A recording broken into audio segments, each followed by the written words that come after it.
Recordemos un poco lo que veníamos hablando, hermano, en el capítulo 9, del verso 1 al verso 14, estuvimos aprendiendo hace semanas atrás acerca de la recompensa o el derecho que tiene el ministro, el siervo de Dios, al servir al Señor. Todo siervo de Dios genuino, llamado por el Señor, tiene el derecho y esperanza de ser sostenido, de ser cuidado por la iglesia. Y toda iglesia bíblica tiene el deber de cuidar a todo siervo de Dios. Pero a partir del versículo 15, el apóstol Pablo, hermano, hace un giro. Para algunos puede ser inesperado, para otros a veces hasta alentador, pero hay un giro acá que hay que mirar con mucha lupa y mucho cuidado para no malinterpretar las palabras del apóstol y no tampoco justificar la irresponsabilidad de muchas iglesias locales que no cuidan bíblicamente al pastor y a los siervos de Dios que trabajan entre ellos. Yo quiero animar, hermano, para hacer una conexión con lo que veníamos hablando hace 2 semanas atrás. Verso 14 dice, 1 Corintios 9, verso 14, dice la Escritura, ¿ya está allí? Amén.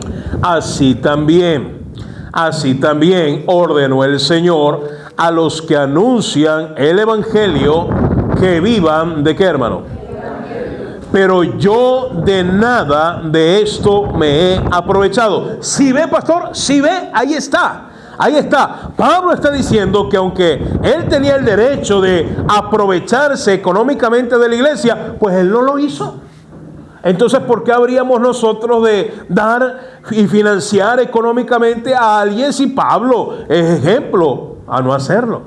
Y por eso le dije, hermano, vamos a mirar con cuidado dentro de su contexto y dentro del contexto bíblico, las palabras que el apóstol utiliza acá, lo que él realmente está diciéndole a la iglesia de Corinto. Pero yo de nada de esto me he aprovechado, ni tampoco he escrito esto para que se haga así. ¿Con qué, hermano? Wow. Y por eso le dije, hermano, que es un giro inesperado.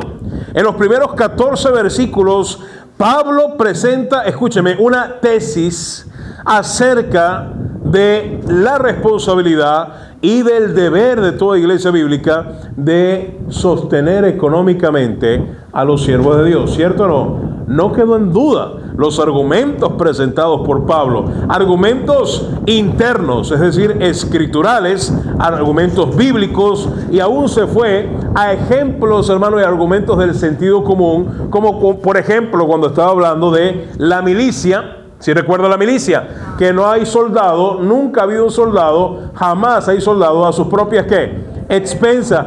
Los soldados no se autofinancian, no se autogestionan, necesitan una institución mucho más grande detrás de ellos que los pueda financiar, que los pueda respaldar. Luego habla del ejemplo del agricultor y del que siembra con la esperanza de cosechar del fruto que sembró y toma para sí y toma para lo suyo. Y luego habla de la ganadería, del que tiene ganado, del que apacienta el rebaño y puede tomar de su propio rebaño leche para su mantenimiento. Y Pablo, utilizando todos estos argumentos, nos convenció con el Espíritu Santo, nos convencieron de que entonces hay que ser responsable en la manutención de los siervos de Dios. ¿Estamos de acuerdo? ¿Sí o no? Amén. Y para finalizar, colocar la cereza del pastel en el versículo 14, diciendo, así también ordenó el Señor. Además de los argumentos presentados, al fin y al cabo, es una orden que viene de parte del Señor, que la iglesia debe cuidar del pastor y de los siervos del Señor.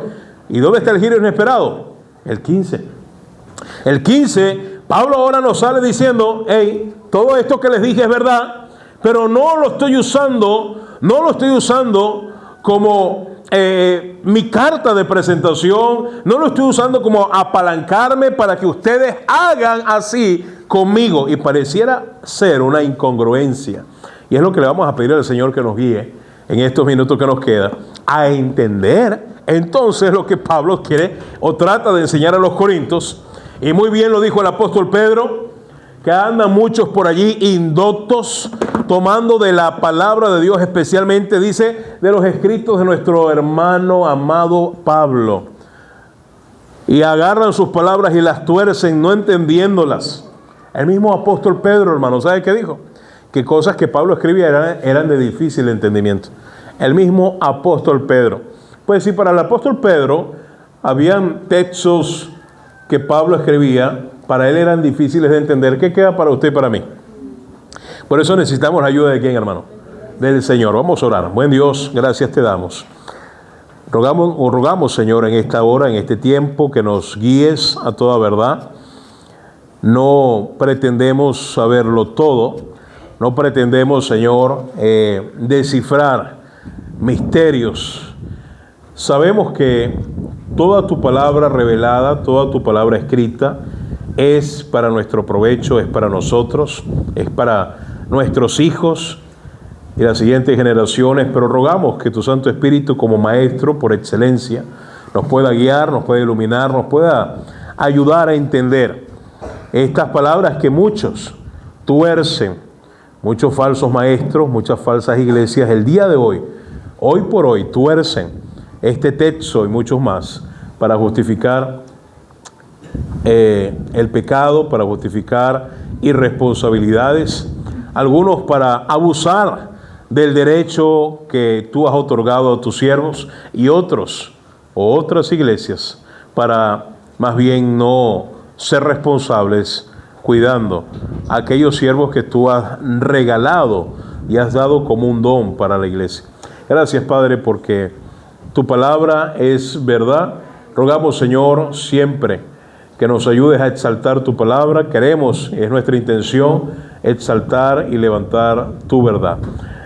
Bendícenos, guíanos, habla a tu iglesia, instrúyenos, corrígenos, anímanos, avívanos, confróntanos, y que salgamos transformados de este lugar, y aquellos que aún no te conocen puedan ser salvos. En nombre de Jesús te lo pido.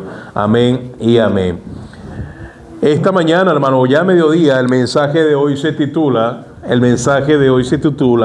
basado en el versículo 15 en adelante, el mensaje se titula Una mayor recompensa, o una recompensa mayor. Creo que colocamos esta mañana una recompensa mayor.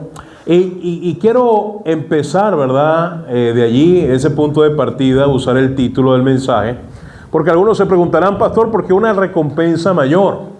Bueno, porque los primeros 14 versículos del capítulo 9 de Corintios, les comenté y les dije, hermano, que es una tesis. De hecho, el mismo versículo 3, Pablo dice que esta es su defensa contra los que le acusaban. Es una tesis demostrativa de el derecho que tiene, repito, todo verdadero y genuino y honesto siervo de Dios de ser sostenido por la iglesia del Señor. La obra de Dios, hermano, se mantiene por el pueblo de Dios. Amén, hermano. Y eso lo aprendimos en los primeros 14 versículos.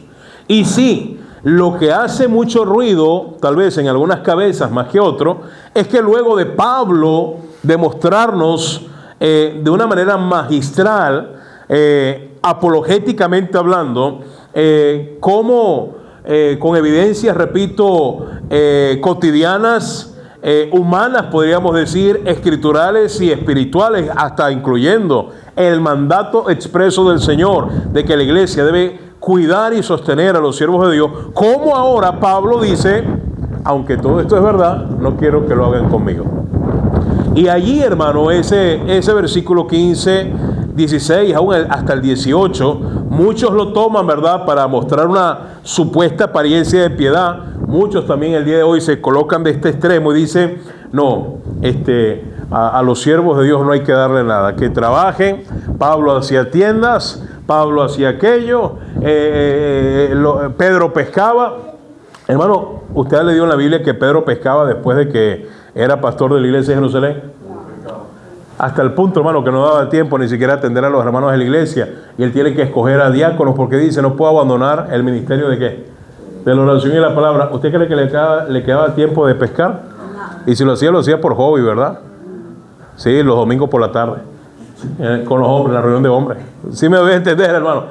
Hay gente, hermano, que se inventa cosas y empieza a especular cosas que la Biblia no dice, pero que ellos quisieran que dijese. Ahora, volvamos acá. Pablo nos está diciendo algo tremendo, hermano. Esto es pesado. ¿Por qué? Porque Pablo, con una fuerza arrolladora, en los primeros 14 versículos nos convence y nos dice: hay que apoyar, hay que invertir en el siervo de Dios, hay que cuidar del pastor, su familia y todos los siervos de Dios. Y ahora dice el 15: pero yo de nada de esto me he, ¿qué cosa, hermano? Y aún hasta puede quedar, el que malinterprete, pueden quedar como mal vistos aquellos que sí aprovechan de su derecho. ¿Sí me doy a entender, hermano? Pero no es así.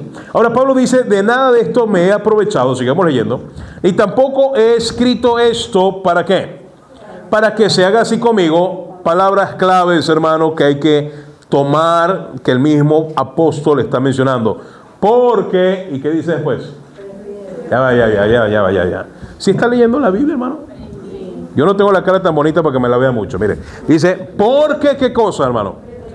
Prefiero morir antes que nadie desvanezca esta mi qué.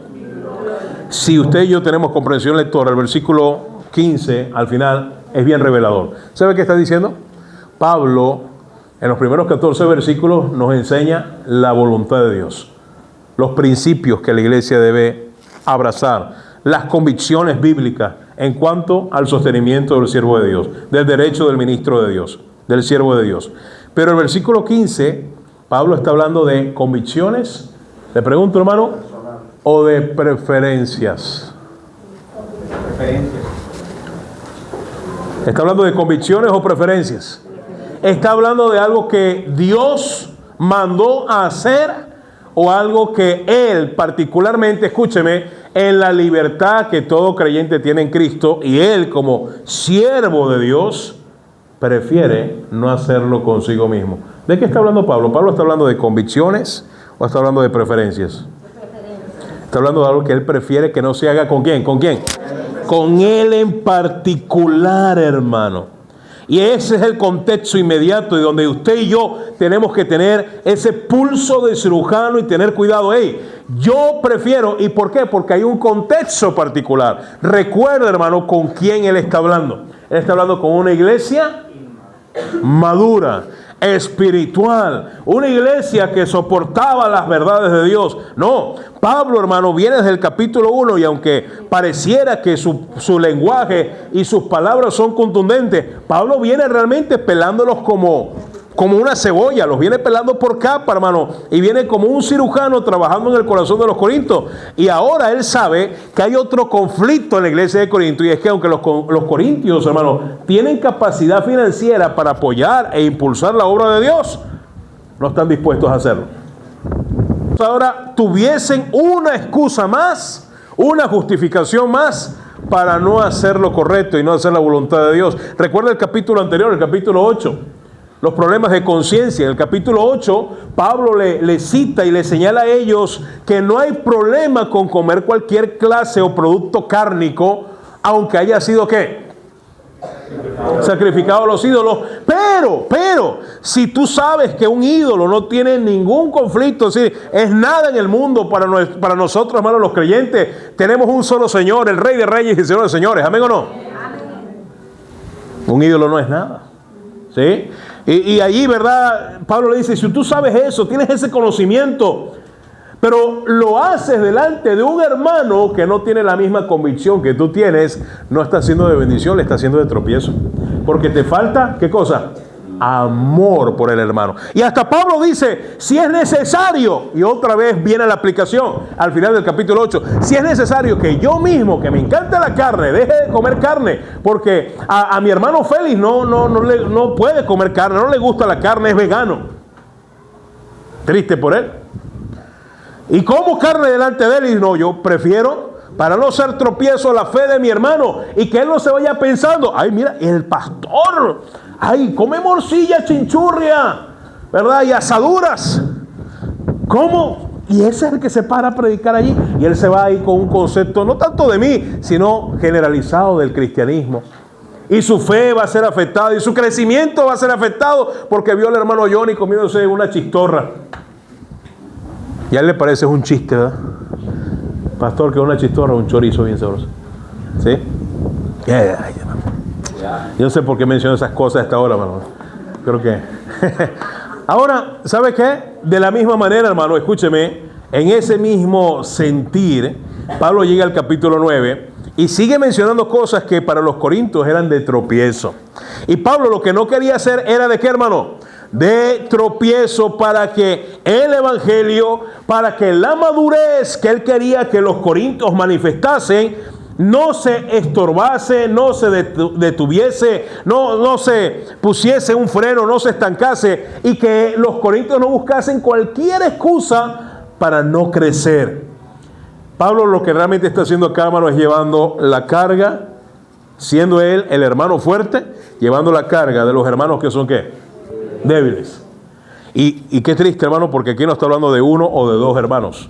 Pablo prácticamente está encerrando a toda esta iglesia, englobando a toda esta iglesia en general como una iglesia débil en la fe. Y por eso Pablo dice, mira, lo que te acabo de enseñar es verdad. Toda iglesia bíblica debe cuidar de los siervos de Dios. Pero ustedes en particular, no voy a exigir que lo hagan conmigo, porque ya los conocía. Ya él sabía que eso iba a ser una piedrita más, un peso más para ellos, para que no creciesen como Pablo quería que crecieran. ¿Sabe por qué, hermano? ¿Cómo se corrobora esto? Vaya conmigo un versículo que a algunos les gustó, ¿verdad? Para algunos se volvió casi un favorito, hermano, en su lista de favoritos. Segunda de Corintios, a los mismos Corintios. ¿Alguien tiene idea, conocimiento, memoria? Ya yo lo había mencionado. ¿Cuántas cartas recibió la iglesia de Corinto por parte de Pablo, hermano? ¿Cuántas cartas? 3. ¿Cómo que 3, pastor? Sí, 3. La primera, por voluntad del Señor, ¿verdad? Por algún asunto, Dios no permitió que estuviese en el canon del Nuevo Testamento, porque antes de lo que conocemos como primera, Pablo había enviado una carta. Meses después, envía la que conocemos como primera carta, y la que conocemos como segunda realmente es la tercera, que se cree fue enviada unos 6 a 9 meses después de la que conocemos como primera. Quiere decir, hermano, que no pasó un año y Pablo les vuelve a escribir en la segunda carta extensamente, dice el capítulo 11, versículo 8, entre tantas cosas que dice, hablando de las iglesias de Macedonia, por cierto, siempre poniéndolas como ejemplo en muchas cosas y sobre todo en este asunto de el ser desprendidos, el de ser generosos, dice, he despojado a otras iglesias recibiendo ¿qué cosa, hermano? Salario, no es que recibía sacos de sal, ¿verdad? Aunque es de donde viene la palabra salario, de la sal. Recibía salario para serviros ¿a qué, hermano? Ahora, dése cuenta, hermano, veamos la consistencia en la teología paulina, en la teología de Pablo. ¿Sí está conmigo, hermano? Pablo en 1 Corintios capítulo 9, versículo del 3 al 14, enseña que la iglesia, que toda iglesia bíblica debe sostener al siervo de Dios. ¿Amigo o no? Pero luego el versículo 15 en adelante, Pablo dice, aunque eso yo lo enseñé así, no quiero que lo hagan conmigo. Y es donde algunos dicen, entonces ¿qué hacemos? ¿O lo hacemos o no lo hacemos, Pablo? Y algunos, repito, ignorantes en el presente, prefieren, obviamente, hermano, nuestra carne no quiere hacer la voluntad de Dios. Es cómodo y preferencial quedarnos con los versículos del 15 hacia abajo que con los versículos del 3 al 14, ¿cierto o no? ¿Sí está conmigo?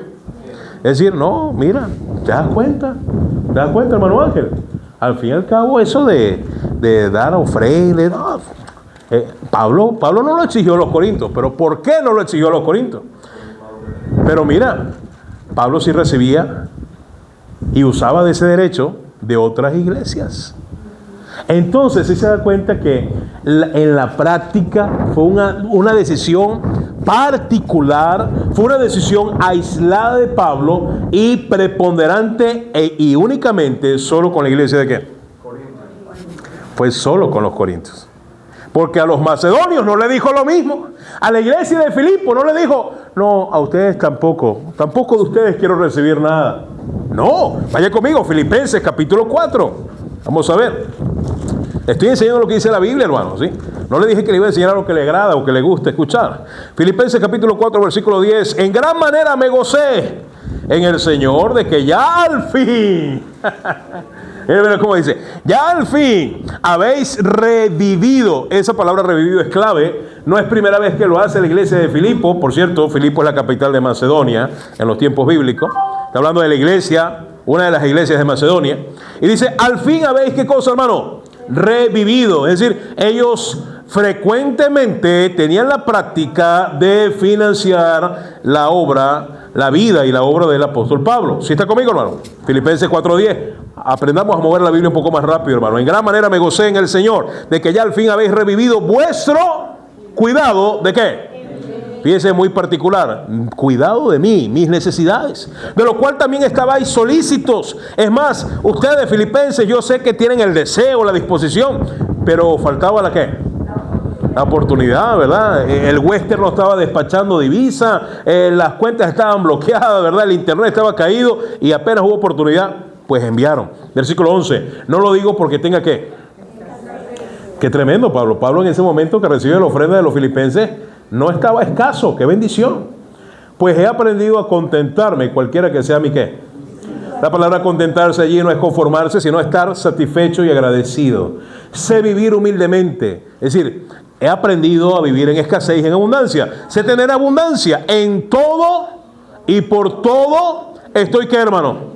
Hermano, este hombre era un hombre que constantemente estaba aprendiendo de todo y no desaprovechaba ninguna oportunidad. Podríamos decir que Pablo no se amargaba por si no tenía en el plato muchas veces lo que otros quisieran tener. Él era agradecido. Y cuando tenía lo que otros quisieran tener, también daba muchas veces más gracias. Dice, y por todo he sido enseñado, así para estar, escúcheme, saciado como para tener ¿qué? Está hablando de necesidades, ¿qué, hermano? No está hablando en lenguaje figurado, está hablando literal, está hablando de comida, sustento, abrigo. Está hablando de lo que todos necesitamos y que todos buscamos muchas veces. Así para tener abundancia como para padecer necesidad. He aprendido. Y ahí es donde entra ese versículo que muchas veces se saca de contexto y mal aplicado. Y viene ahí el hermano, quiere animar a su vecino, ¿sí? Inconverso. Tranquilo, varón, porque todo lo podemos en Cristo.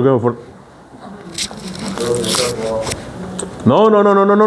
No todo el mundo lo podrá en Cristo, porque no a todo el mundo Cristo fortalece. ¿Sí? ¿Sabía eso? Ese versículo no es para todos, pero ¿cómo han hecho triza, malabares con Filipenses 4:13? Usted lo ve pegado en los carros, usted lo ve en publicaciones en las redes sociales, la gente se lo tatúa en el brazo, en el pecho, hasta en una nalga se lo tatúan. ¿Sí? Como si fuese un amuleto. Pastor, pero no lo podemos todo en Cristo. No. Ni siquiera todos los creyentes lo pueden todo en Cristo que le fortalece. No. Se lo puedo mostrar bíblicamente. ¿Quién está hablando acá? ¿Y qué está haciendo Pablo? ¿Qué hace Pablo con su vida? ¿Hace su voluntad o la voluntad de Dios? Y Pablo entonces con propiedad dice, y él sabe, porque lo ha vivido y lo ha experimentado, todo lo pueden. Dice pueden. Particular, propiedad, personal.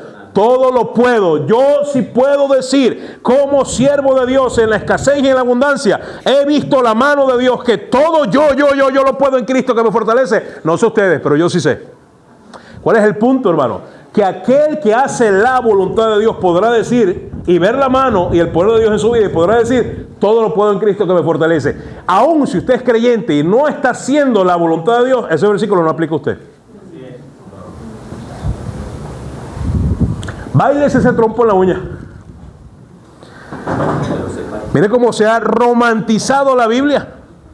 Ese versículo es para aquellos que hacen la voluntad de Dios. Si usted está convencido, está seguro que está haciendo lo correcto, que va por el camino recto del Señor, Dios lo va a fortalecer para hacer todo. Ahí sí aplica, ahí sí puede apropiarse de esa promesa. Pero hermano, se ha vendido esta promesa ahí, ¿verdad? Como una frase bonita, una frase romántica. Y mire lo que dice el 14. No, estoy molesto, hermano, solamente que me emocioné. Versículo 14. Sin embargo, mire, y hay un sin embargo, es decir, hay una objeción, hermano, a lo dicho anterior, a Filipenses 4:13. Ese sin embargo, hermano, nos confirma de que no aplica para quienes, hermano, no es para todos. Ay, yo pensaba hasta el día de hoy que ese versículo es tan lindo, pastor. Si tú no haces la voluntad de Dios, ese versículo no tiene propiedades mágicas y místicas para que ocurra algo sobrenatural en tu vida hasta que tú obedezcas y hagas lo correcto. Sin embargo, bien hicisteis. Es decir, Pablo está diciendo, qué bueno, yo tengo la promesa de Dios conmigo, que Él me fortalece y me ayuda, pero qué bueno que también ustedes hicieron lo correcto también. Yo puedo estar haciendo lo correcto, pero si ustedes no hacen lo correcto, pues esto no funciona. Porque es como un matrimonio, amén o no, hermano. En el matrimonio uno puede hacer lo correcto y la otra parte no hace lo correcto. Ese matrimonio camina, ¿no? Aunque uno haga lo correcto, no, los dos tienen que estar comprometidos, amén o no. Entonces Pablo está comprometido con el llamado que él recibe de quién. Pero la iglesia debe estar comprometida en cuidar a aquel a quien Dios llamó. ¿Sí? ¿Capisque, hermano? Ahí está. Sin embargo, bien hicisteis. Bien hiciste, hermano, ¿hacemos bien o hacemos mal? Pues esta iglesia hizo bien. ¿En qué? En participar conmigo en mi tribulación. Y sabéis también vosotros, oh filipenses, que al principio de la predicación del evangelio, hermano, qué tremendo esto. Esta iglesia de Filipenses es la única que Pablo reconoce y alaba, humanamente hablando, de que fueron fieles desde el principio hasta el final, apoyando el ministerio de Pablo. Dice, desde el principio de la predicación del evangelio, cuando partí de Macedonia, ninguna, note allí, hermano, ninguna que participó conmigo en razón de qué, de dar y recibir, sino vosotros solos. Pues aún en Tesalónica, a Tesalónica me enviaste una y qué. Por eso la palabra revivido, es decir, es constante, una y otra vez, para mis qué. Ahora présteme atención, empalmemos este texto con lo que Pablo nos viene diciendo en Corintios 9. En Corintios 9 a los Corintios le dice, esto es lo que se debe hacer. Se los enseña. Teológicamente, Pablo le da la teoría a los Corintios y luego en la práctica le dice, ¿ya saben lo que hay que hacer, iglesia de Corinto? No lo hagan conmigo. Vieron que ellos quedaron así como que, ¿cómo que no? Pero nos dijiste que ese es el deber ser. No, pero ustedes particularmente, yo no quiero que lo hagan conmigo, porque los conozco. Orozco. Él sabía, hermano, que eso, si él se ponía firme, mira, a exigir, a demandar, iglesia de Corinto, dame lo que me pertenece, ellos lo iban a sacar en qué, hermano, en cara, iba a ser de tropiezo. Este viene a quitarnos la plata, este viene a pedirnos dinero, y eso iban a pedir de que ellos pudieran, ¿qué, hermano? Así lo estaba analizando Pablo, porque él conocía su ganado. Pero no lo aplica a las iglesias de Macedonia. A las iglesias de Macedonia no le dice, hey, para Filipenses, ¿para qué me enviaste otra vez? No me hubieses enviado, yo tengo abundancia. ¿Les dice eso? Pregunto, ¿le dice a los de Macedonia eso? Más bien le dice, oye, hiciste bien. Y si así que llueve, que no escampe. Y cuando le dice a los Corintios, en 2 Corintios 11:8, he despojado a otras, ¿qué? Ya sabe cuáles son esas iglesias, ¿no? La iglesia de Filipo, la iglesia de Tesalónica, probablemente la iglesia de Berea, las tres iglesias que estaban en la región de ¿dónde? De Macedonia, hermano. Las mismas iglesias que Pablo utiliza como ejemplo para enseñarle a los corintios cómo debe hacerse este asunto.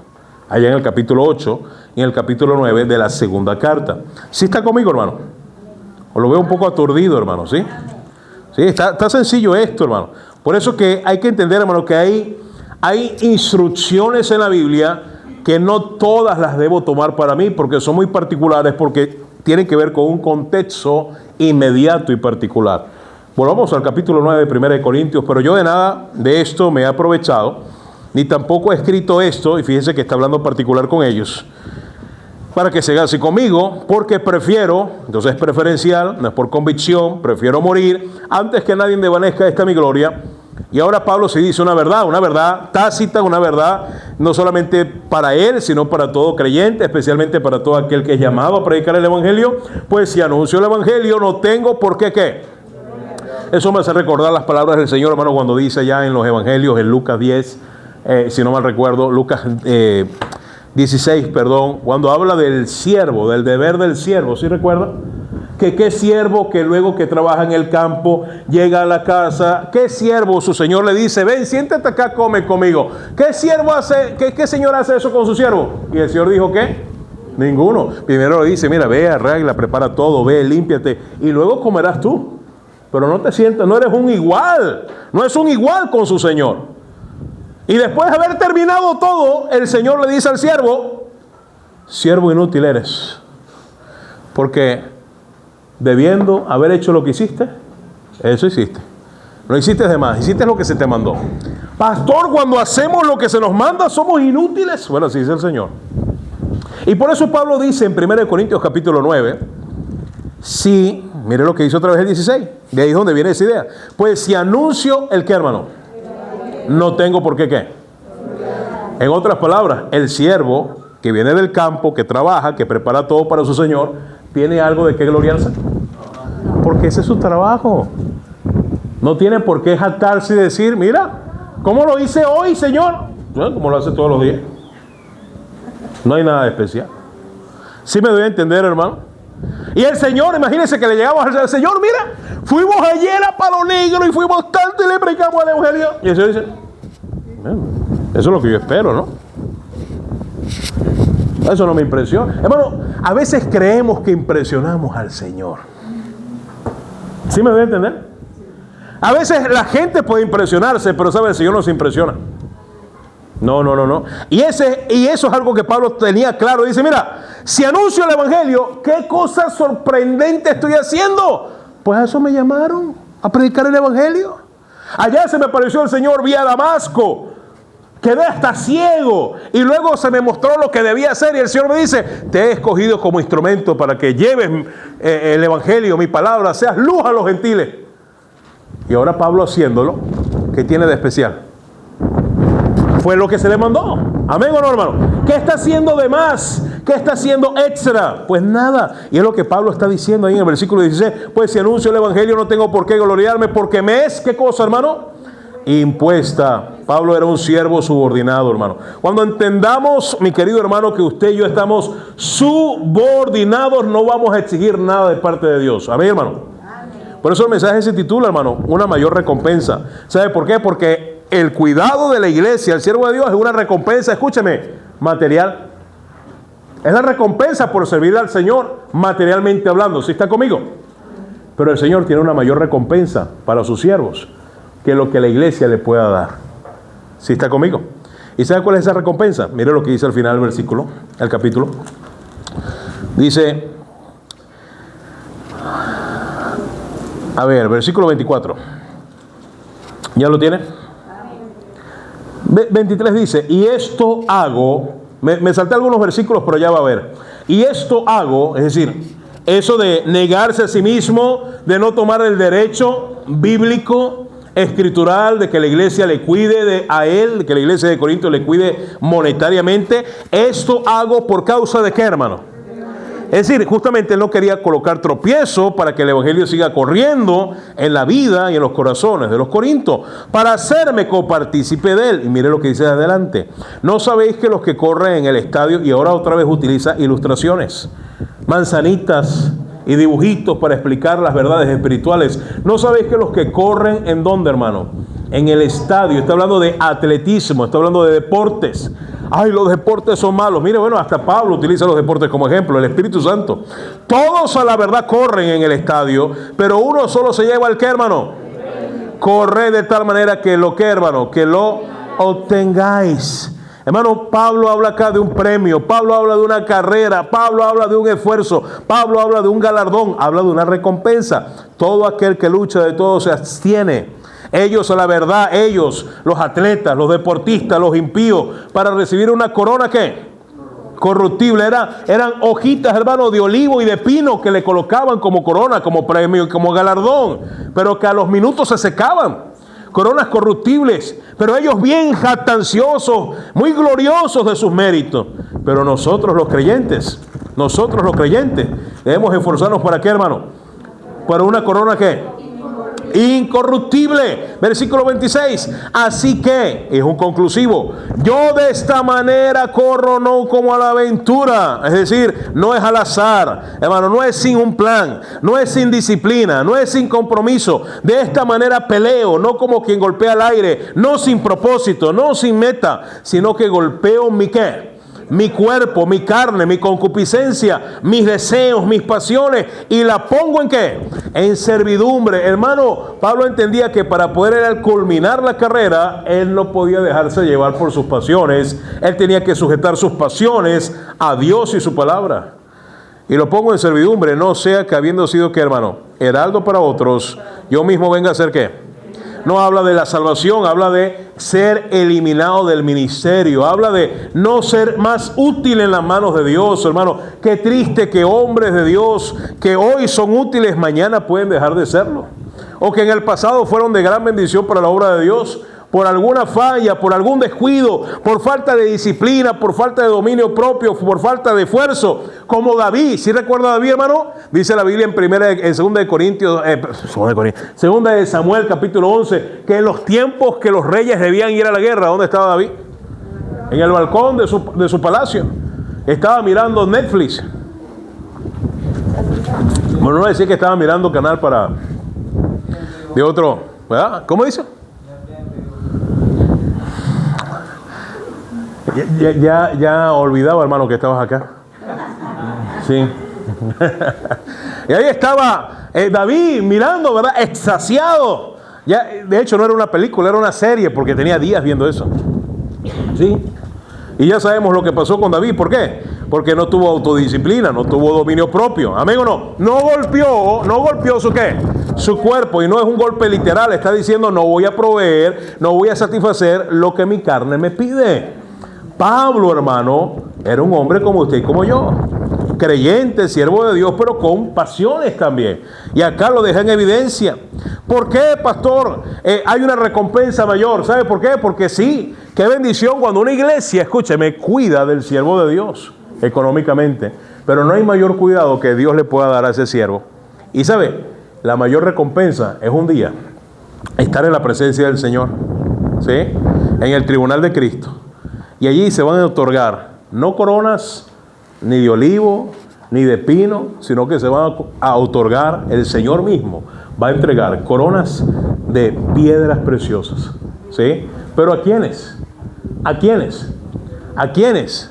A aquellos creyentes, hermano, que se esforzaron de tal manera, con un corazón fiel, con una vida intachable, con santidad, con disciplina, con convicción, sirvieron al Señor. Dios va a reconocer eso. Dios va a recompensar eso.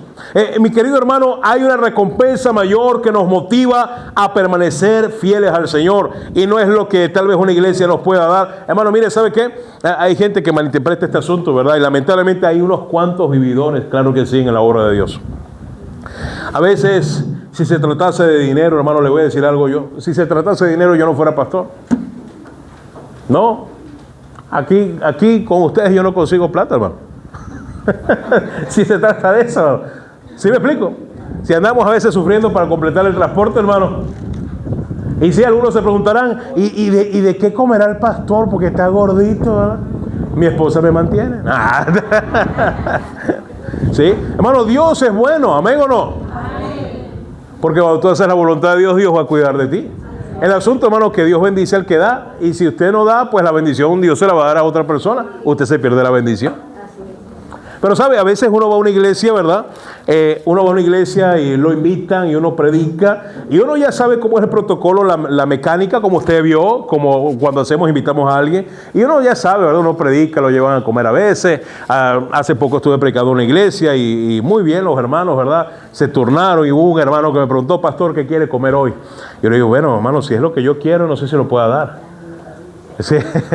Pero ya como medio me conocen, ¿verdad? No, pastor, hay unas parrillas buenas, hay unos pollos acá, ¿verdad? Hay unas pizzas y hay unas hamburguesas. Y le digo, bueno, hermano, vamos a empezar por descarte. Le voy a decir, pizza no. No, pastor, no, claro, porque si me está dando opciones, parrilla, pollo, pizza, claro, pizza no, eso es pura masa, hermano. Láncele la masa a los cochinos, le digo yo. ¿Y qué es lo otro? No, unas hamburguesas, me gustan, pero si sigue estando en la lista lo otro, descartada la hamburguesa. Obvio, ¿no? Me están dando opciones, ¿verdad? ¿Sí? Yo no estoy exigiendo. Pero, ¿qué es lo que quiero decir, hermano? La bendición va ¿para qué? Para ellos que dieron. Amén. Y uno no va por eso.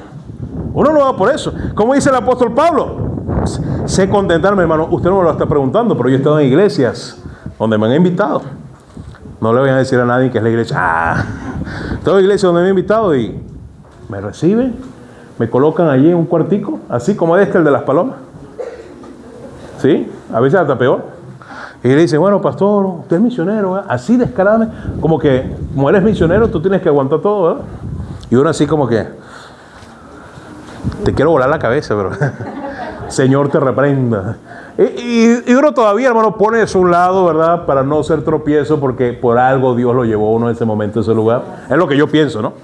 Y lo lanzan uno allí, ¿verdad? Y uno ve que ni almohada, ni sábana, el colchón todo negro, ¿verdad? Dice, parece un penal, dice. Y yo, ¿seguro aquí, hermano? Sí, pastor, ahí cualquier cosa le aviso. Ahí hay una botellita de agua y ya comió. Y tengo un viaje de 10 horas, ¿no? Viajando 10 horas. ¿Ya comió? Eso no se pregunta, hermano. ¿Sí se me va a entender? Si alguien que viene de viaje, venga, siéntese, come y listo, ¿verdad? Y así ha pasado, hermano. Pero, ¿sabes? Dios respalda. Dios bendice. Y Dios también prueba los corazones. ¿Sí me voy a entender, hermano? Si se tratase de esto, hermano, es a otra cosa que nos hubiésemos dedicado. Quiere, hermanos, que aprendamos a hacer lo correcto, que conozcamos su voluntad. Dice aquí la Escritura, hermano, en 1 Corintios capítulo 9, que hay una recompensa mayor que espera el apóstol Pablo. ¿Y por qué? Número uno, porque él pondera su...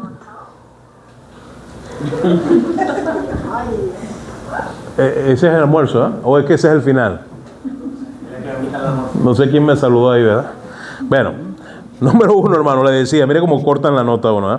Número uno, el apóstol Pablo está esperando una recompensa mayor, no de los hombres, sino del Señor. ¿Por qué? Porque él decidió colocar por encima, en grado de importancia, la predicación del Evangelio, que la comodidad material. ¿Sí está conmigo, hermano?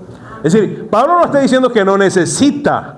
Pablo no está diciendo que no quiere que la iglesia le apoye o le ayude. Pablo está diciendo, prefiero anunciarte el Evangelio gratuitamente, dice el versículo 18. Prefiero anunciarte el Evangelio sin esperar nada a cambio de ti, iglesia de Corinto, a que el día de mañana, si sigo esperando algo de ti, eso sea de tropiezo para que tú avances, para que tú crezcas. ¿Así me voy a entender, hermano? Versículo 18 lo dice. ¿Cuál pues es mi galardón? Es decir, ¿cuál es mi premio? ¿Qué me gano yo aquí con todo este esfuerzo? Que predicando el Evangelio presente, ¿qué cosa, hermano? Sin fines de lucro, gratuitamente el Evangelio de Cristo, para no abusar de mí, ¿qué? Sigue siendo derecho, pero de mi derecho en el Evangelio. Derecho ya claramente explicado en los primeros 14 versículos del capítulo. Segunda cosa, hermano, que usted y yo, y especialmente todo siervo de Dios debe hacer para esperar aquel galardón que es mayor. Segunda cosa, hermano, es negarnos a nosotros mismos. Mire lo que dice el versículo 19. Por lo cual, siendo libre de ¿quiénes, hermano? De todos, me he hecho siervo de todos para ganar a mayor número. Una vez más, hermano, vemos el corazón de Dios. Y acá vemos, hermano, que Pablo tenía el mismo corazón. El corazón de Dios, hermano, es ganar a mayor ¿qué, hermano? ¿Ganar a qué, hermano? ¿Mayor qué? Ganar mayor número.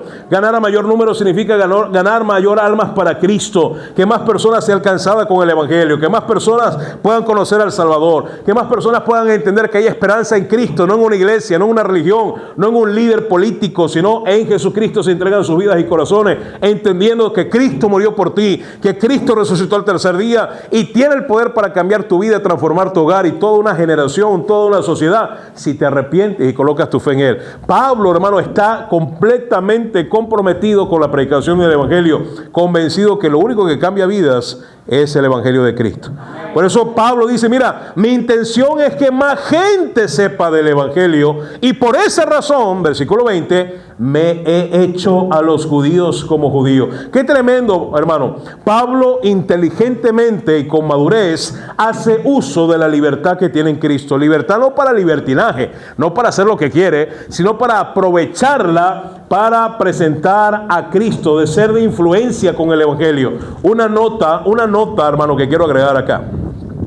Cuando Pablo dice en el versículo 20 y 21, me he hecho a los judíos como judíos para ganar a los judíos, a los que están sujetos a la ley, aunque yo no esté sujeto a la ley como sujeto a la ley, para ganar a los que están sujetos a la ley, a los que están sin ley, es decir, los que no son judíos, los gentiles, como si yo estuviera sin ley, no estando yo sin ley de Dios, sino bajo la ley de Cristo, para ganar a los que están sin ley. Pablo, hermano, la nota es la siguiente: Pablo no está diciendo que su ministerio es pragmático. Quiero aclarar eso.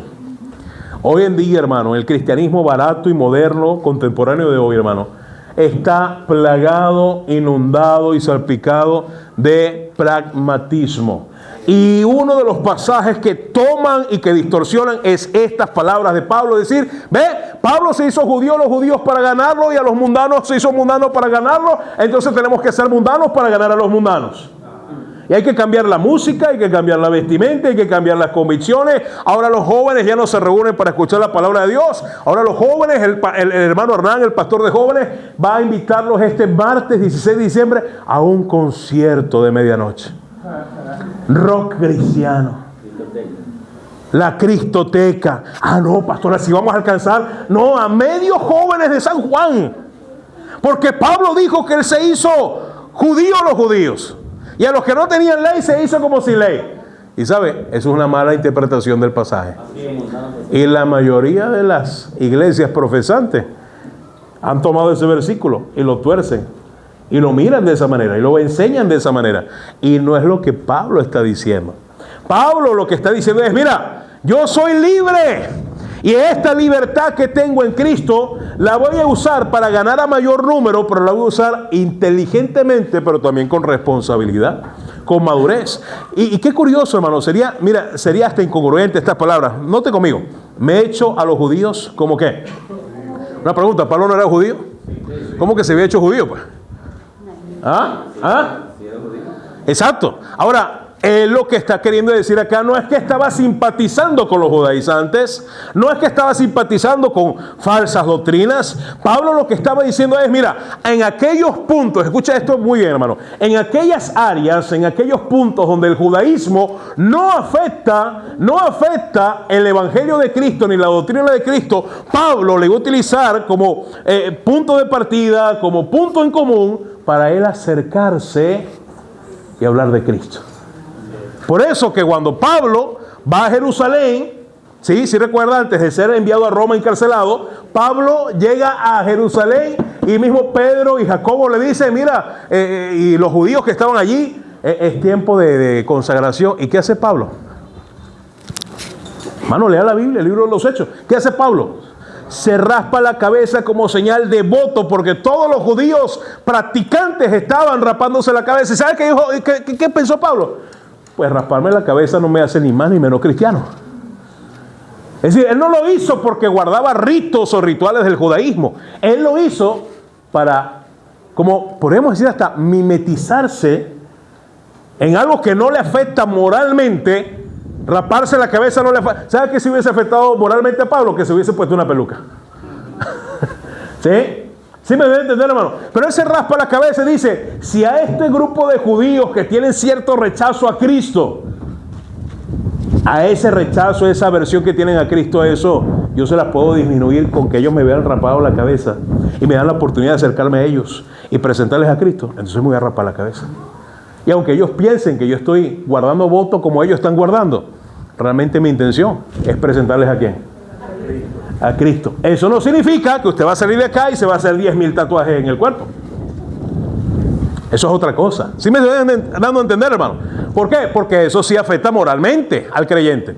Pero el rasparse la cabeza no afecta moralmente al creyente. Es como cuando allá le dicen, ¿verdad? Mira, ¿cuántos vienen contigo? Bueno, viene Timoteo y viene Tito. Ah, Timoteo está circuncidado porque su padre era judío, pero Tito no. ¿Y qué hizo Pablo, hermano? A un hombre, un hermano. Es como que si usted me acompaña a mí a un viaje misionero, a predicar otra iglesia, ¿verdad? Dios nos guarde, ¿verdad? El hermano Johnny me acompaña, ¿verdad? Y me dice, no, hermano, mira, aquí tienen estas costumbres. Aquí esta iglesia, hermano, hay iglesias, y yo no lo critico. Me parece una práctica bien loable. Es más, bien admirable y arriesgada también. Hay iglesias bautistas, buenas iglesias, que no solamente practican el bautismo bíblico a los que creen, practican la cena del Señor como nosotros, pero practican una tercera ceremonia. ¿Sabe qué practican? El lavado de los pies. Porque Jesús lavó los pies a los discípulos. Aunque el Señor nos mandó a hacerlo, ellos están convencidos de que hay que hacerlo. Y tiene una enseñanza muy práctica. Claro que sí. Y de repente estamos en una iglesia, hermanos, caemos en una iglesia, y dice, hoy es el día de lavar los pies.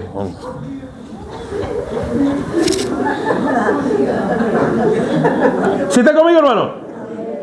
Ahora, si no nos dejamos lavar los pies y no lavamos los pies, pregunto, cuando me toque enseñar o nos toque enseñar, ¿esa enseñanza va a ser recibida de la misma manera como si nos hubiésemos dejado lavar los pies? ¿Los podremos influenciar? ¿Los podremos ganar para el Señor o ganarlos para la verdad de Dios? ¿Podrían escucharnos atentamente y con credibilidad cuando en algo que realmente no nos afecta, hermano? Ya no nos afecta ni espiritual ni moralmente, ya es un asunto de preferencia. Ay, me van a ver los dedos, ay, me van a ver los pies. Ponga ese guante, hermano, porque... Y una mascarilla y unos lentes de sol, ¿verdad? ¿Sí está conmigo, hermano? La otra vez estuve en la selva. Cuando usted va a la selva, ¿verdad? Estaba con la tribu Piaroa, con los hermanos de los Piaroa. Estaba ya con tu familia. Y llegamos a la comunidad Limón de Pargüeña, ya bien metido en el Amazonas. Un poco más abajo de Puerto Ayacucho. Bueno, no está metido, pero más abajo de Puerto Ayacucho. O antes de Puerto Ayacucho, ¿eh? Esa es la entrada, más bien. Esa es apenas lo que se ve en la entrada, hermano, imagínense. Y ahí, ¿verdad? Estaban todos los de la tribu, ¿verdad? Y tenían, me acuerdo, como una ponchera en medio del patio, así, una ponchera. ¿Sí? ¿Cómo que se llama eso? Tenían un agua ahí que estaban bebiendo todos. Mañoco, ajá, sí, se me olvidó. Tenían la ponchera de mañoco, que es como una bebida de un extracto de la yuca, fermentada milenariamente por cada succión que todo... había una sola taza, una tacita así como de café en el medio, en la ponchera, y estaban reunidos ahí como unos 30 hombres allí de la comunidad, y todos allí. Y no se la terminaban todos. La misma taza para todos. Y nos invitan. Vengan, compartan con nosotros. Es un acto de bienvenida. Es un acto es un saludo entrañable de amistad, de amabilidad, de aceptación. Y el no atender a eso, al no participar de ello, usted es un falta de respeto. Usted no está invitado, no es bienvenido a la comunidad. Váyase por donde vino. ¿Sí me debe entender, hermano? Y ese día yo me hice Piaroa, los Piaroa. ¿Sí? Y ahí, ¿verdad? El Señor, cuídame.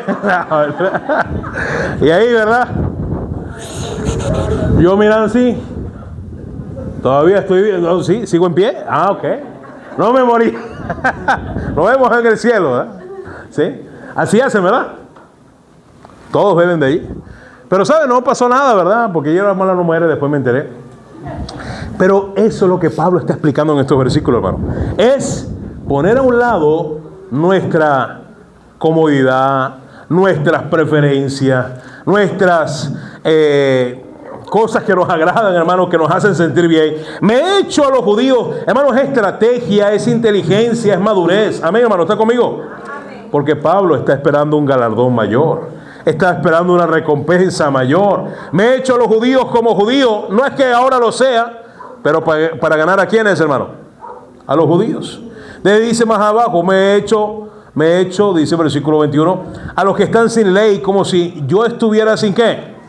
Pero él aclara, no estoy sin ley de Dios, sino bajo la ley de quién, hermano. A ver, ¿cuántos recuerdan? ¿Cuál es la ley de Cristo, hermano? Amar tu prójimo como a él mismo. Ajá. Hermano, el niño, Albert, ¿se llama? Albert, de 9 años, viene de Las Palmas, sabe lo que la iglesia no sabe. ¿Ah? ¿Sabe cuál es la ley de Cristo, hermano? El amor. Pablo lo dice en el capítulo 8. ¿Sí? Justamente esto de la libertad de conciencia. Si tú tienes conocimiento, ¿crees saber algo? No lo sabes como deberías, ¿qué? Saberlo. Porque El conocimiento sin amor, recuerda, hermano, ¿qué hace el conocimiento sin amor? Hace daño, lastima, hiere, no tiene propósito. ¿Cierto o no, hermano? ¿Sí? Mire lo que dice el capítulo 8, hermano, para que refresque la memoria. El conocimiento emanece, pero el amor, ¿qué? Edifica. El amor edifica. Pero si alguno ama a Dios, es conocido por Él. Por eso Pablo, por amor, se privaba de comer algo que pudiera ser de tropiezo a la conciencia de su hermano. Ahora en el capítulo 9, Pablo se está privando de que le den ofrenda, porque eso acusa la conciencia de los hermanos de la iglesia. Dice, de ustedes no voy a tomar ofrenda, me voy a otras iglesias que me den para yo venir a predicarle a ustedes. Eso es lo que Pablo está diciendo. Y ahora Pablo está diciendo, mira, me importa más predicar el evangelio que la ofrenda que me vayan a dar. Me importa más hacerme judío para los judíos, para ganarlos, que los beneficios que yo puedo obtener de los judíos o de los beneficios que puedo obtener de los gentiles, porque yo quiero es ganarlos para Cristo. Amén, hermano, ¿está conmigo? Amén. Porque él sabe que allá arriba le esperaba una recompensa, ¿qué, hermano? Mayor. Y para terminar, versículo 23. Y esto hago por causa del evangelio, para hacerme copartícipe de qué, hermano.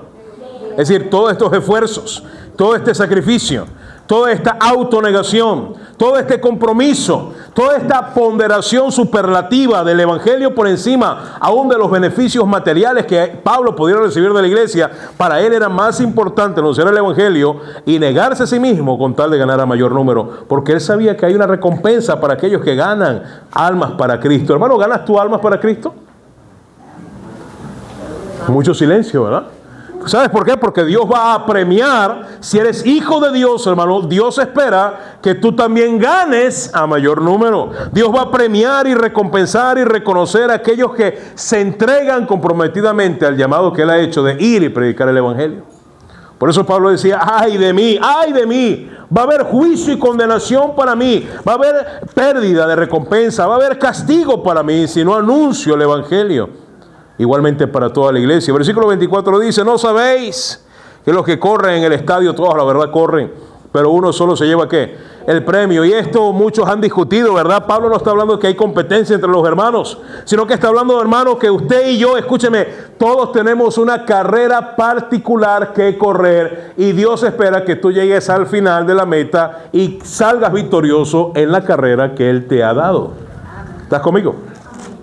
Pero para lograr terminar esa carrera, y allá al final de la carrera nos espera ese premio, ese galardón, esa recompensa que es mayor que lo que nos puedan dar los hombres acá en la tierra, hay que tener, número 3 realmente, ¿verdad? Compromiso, correr de tal manera que lo que, hermano, que lo tengáis, hermano. Aquí hay una convicción, aquí hay una fe, aquí hay una determinación. Está hablando, ¿sabe de qué, hermano? De carácter. ¿Sabe lo que le falta a muchos de nosotros? Carácter. Hoy hay que predicar el evangelio y lo primero que hacemos es ¿qué? No, miren, una nube va a llover. ¿Sí? La nubecita es así, hoy va a caer un palo de agua. Casi que invocamos la lluvia, ¿verdad? Para que llueva. Para luego justificar, ¿verdad? Nuestra irresponsabilidad y desobediencia. O si es mucho sol, o es que no tengo pasaje, es que nadie me ayuda, es que nadie me presta, es que no consigo forma, es que no vine a la iglesia, es porque me enfermé, es que porque tengo visita. No, mi hermano. Si realmente entendemos que hay un premio mayor, una recompensa mayor que vale la pena, entregada por Cristo mismo, vamos a comprometernos, vamos a estar convencidos, vamos a ser determinados en correr. Note el verbo correr, ¿en qué está conjugado? No es si usted quiere correr, no es si te provoca correr, no es si se te antoja correr. Si eres hijo de Dios, hermano, tú debes correr. ¿Y quién corre hacia atrás, hermano? Usted no corre así, ¿verdad? Sí. Ni de lado tampoco.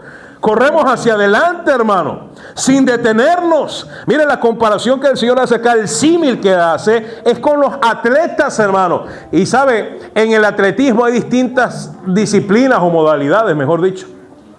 Está una de las más famosas, es la carrera de 100 metros planos, ¿amén o no? Es una carrera de velocidad. Está la de 200 metros planos, está la de 400, está la de 900 con obstáculos, está la de relevo. Pero ¿sabe cuál carrera es esta? No es ninguna de esas.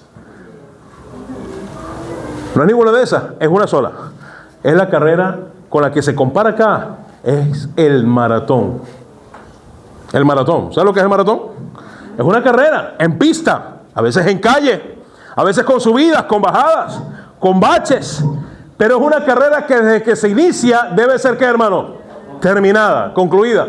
Normalmente, hermano, hay maratones de 5 kilómetros, de 10 kilómetros, hasta de 42, 50 kilómetros, 50K. ¿Y sabe qué, hermano? La clave del maratón no es la velocidad. Porque el que pretende ganar un maratón con velocidad no termina ni al primer kilómetro. Se le acaba la fuerza. La clave del maratón es la resistencia, la mayordomía, la administración de todos los recursos, el aire, los líquidos, el tiempo, la altura, la pendiente, las bajadas. Tiene que ser literalmente, hermano, alguien estudioso, alguien que está con la capacidad no solamente física, sino anímica, mental para terminar esa carrera. Por eso que el maratón no todos lo terminan. La vida cristiana es un maratón, hermano, que usted y yo debemos correr. Y no podemos negarnos a correr. No podemos tirar la toalla ni colgar los guantes. Tenemos que correr con determinación de que llegaremos a la meta. ¿Amén o no? Y Pablo, mire lo que hace, todo aquel que lucha. Ahora habla de, no, algunos dicen que del boxeo, pero realmente en aquel entonces el boxeo no existía. Pero sí existía un ancestro, una disciplina ancestral parecida al boxeo y que todavía se conserva en los Juegos Olímpicos. Quiero que entienda, hermano, Pablo no está hablando con ellos algo que ellos desconocen. Cada dos años en la ciudad de Corinto se celebraban como una celebración, una competición paralela a los Juegos Olímpicos. Los Juegos Olímpicos nacen en la antigua Grecia, ¿sí? Y toda esta ciudad estaba influenciada por la cultura griega, pero cada 2 años se celebraban en Corinto los Juegos Ístmicos. Los Juegos Ístmicos. Y donde todas estas disciplinas tenían relevancia. Ellos conocían muy bien lo que Pablo les estaba tratando de decir. Y Pablo dice, mira, el que lucha. La palabra lucha acá se refiere a la disciplina de la lucha greco-romana. ¿Sí la ha visto?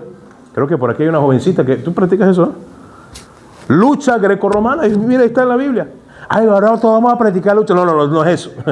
Sino que el Señor está diciendo que así como el atleta que se esfuerza, que pelea, dice algo acá interesante, hermano, de todo se qué. De todo se qué. Abstinencia.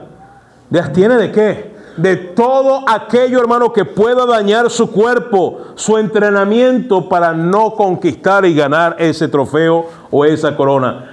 Pastor, ¿de qué me tengo que abstener como cristiano para terminar la carrera y recibir ese premio mayor? Hermano, ¿de qué se abstiene el cristiano? De lo que le hace daño. ¿Y qué hace daño al cristiano? ¿Qué hace daño al creyente? El pecado. Hábitos pecaminosos, costumbres pecaminosas, ambientes pecaminosos, amistades pecaminosas. De todo se abstiene porque superlativamente pondera por encima de los placeres temporales de la vida ese premio que es mayor, esa recompensa que es mayor. ¿Amén o no, hermano? Amén. Recibido de las manos mismas del Señor. ¿Cuántos quisieran, cuando estemos en la presencia del Señor, cuando tú estés en la presencia del Señor, quisieras tú recibir de las manos del Señor esa corona incorruptible? Esa corona que representa tu fiel servicio a Dios, tu amor y tu dedicación al Señor, una vida de santidad, una vida que te mantuviste aparte, consagrado al Señor. Esta mañana mencionamos un poco de Juan el Bautista, que él tenía que estar consagrado, no beber ni vino, ni sidra, ni nada, ¿verdad? Porque estaba dedicado a un llamamiento especial. ¿Amén o no? Dios también nos ha llamado especialmente a nosotros, hermano, a servirle. Somos sus hijos, somos sus instrumentos. Real sacerdocio, nación ¿qué? Pueblo adquirido por Dios. Y por eso usted y yo somos llamados a correr una carrera en santidad. Pastor, yo quiero alcanzar ese galardón. Miren todas las cualidades que Pablo está colocando sobre la balanza, sobre la mesa. Está diciendo, mira, yo no quiero ustedes, iglesia, que me estén dando dinero, porque si eso va a ser de tropiezo para que el evangelio corra entre ustedes, entonces no me den nada, porque para mí es más importante anunciar el evangelio. Segundo, Pablo se negó a sí mismo. prefirió hacer la voluntad de Dios que tomar los beneficios de la obra de Dios. Y tercero, vemos a un hombre determinado y vemos a un hombre comprometido con una vida de pureza. Y dice el versículo 26, así que yo de esta manera corro, no como a la aventura. No como a la aventura. Hermano, la vida cristiana tiene un propósito. Y el propósito no es satisfacerte a ti ni a otros, sino satisfacer y agradar a quién, hermano. A Dios. Lo que tú haces agrada a Dios. Pregúntate, lo que tú haces, lo que ves, lo que oyes, con quién andas, lo que practicas, ¿agrada a Dios o te agrada solamente a ti? No como a la aventura, hermano. No vivimos la vida cristiana como una gallina sin cabeza. Hay un plan, debe haber metas, debe haber estrategias. Hay un propósito y el propósito es glorificar a Dios. Así, no como la aventura, de esta manera peleo, no como quien golpea el ¿qué? El aire. Hay un objetivo y el objetivo, hermano, es someter nuestra carne, ceder nuestra voluntad. Pablo lo dijo en Gálatas 2:20, con Cristo estoy ¿qué? Y ya no vivo yo, ya no vivo para mí, ya no vivo para mis placeres, mis planes, mis deseos, mis proyectos. Todo eso lo he tirado a la basura para vivir para los proyectos de Dios. Hermano, ¿qué es más importante en tu vida? ¿Tus planes personales o los planes del Señor? Bueno, eso lo vas a demostrar con tus hechos. Eso lo vas a demostrar con tu vida día a día. Con cada oportunidad que tengas de honrar al Señor, ahí lo vas a demostrar. Ahí vas a colocar primero al Señor o primero tus planes. Ahí va a ser. Porque las palabras, mire, conmueven, pero los hechos arrastran. ¿Está bien? Así es. Mucho silencio. El Señor lo dice, si quiere algo más bíblico, ¿verdad? Dice en 1 Juan 3:15, dice la Biblia, que no améis de palabra, sino en hecho y en verdad. Ahí está. ¿Sí? La palabra de Dios debe ser lo fundamental en nuestra vida, hermano. Ahora, hay una recompensa mayor. ¿Vale la pena servir al Señor? ¿Vale la pena el sacrificio? ¿Vale la pena el esfuerzo? ¿Vale la pena el compromiso? ¿Vale la pena la disciplina? ¿Vale la pena la autonegación? ¿Vale la pena? Vale la pena. Vale la pena, porque hay una recompensa que es mayor. Y más que la corona misma, es escuchar esas palabras de nuestro Señor que diga, buen siervo y fiel. Ven, pasa. ¿Cuántos quisieran escuchar eso, hermano? Pastor, ¿y si no me quedo afuera? No, vas a pasar, pero mira, entra por aquella puerta, porque que no te ve mucho, pasa rápido. No es así, pero no van a decirle buen siervo y fiel. Porque ¿sabe quién va a decir esas palabras? Nuestro Señor. ¿Le gustaría oírlas de su Señor? Sí. Pues acá hay que ser comprometido, dedicado, abnegado, entregado, en pureza, en santidad, en disciplina, con determinación, en obediencia. No es preferencial este asunto. Es el llamado que Dios ha hecho a toda su iglesia. Vamos a orar, hermano, vamos a estar de pie.